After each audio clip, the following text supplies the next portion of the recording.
তো আমি হঠাৎ করে অনেক কিছুক্ষণ বসে থাকার কারণে, অস্থির লাগার কারণে আমি একটু নিচে নেমে দাঁড়াই। তো আমি নামার ঠিক 3-4 মিনিট পরেই দেখি যে বাসটা এখন ওইটা হেল্পার চালাইতেছিল নাকি বাসের ড্রাইভার চালাইতেছিল এটা বলতে পারিনি।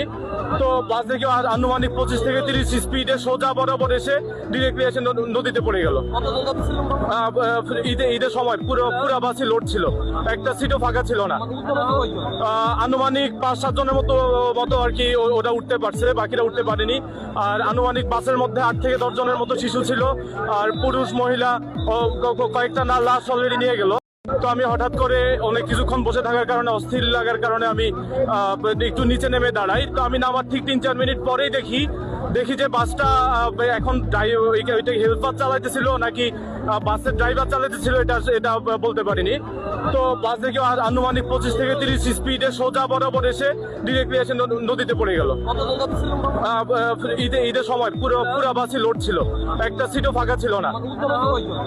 আনুমানিক 5-7 জনের মতো আর কি ওটা উঠতে পারছে, বাকিরা উঠতে পারেনি।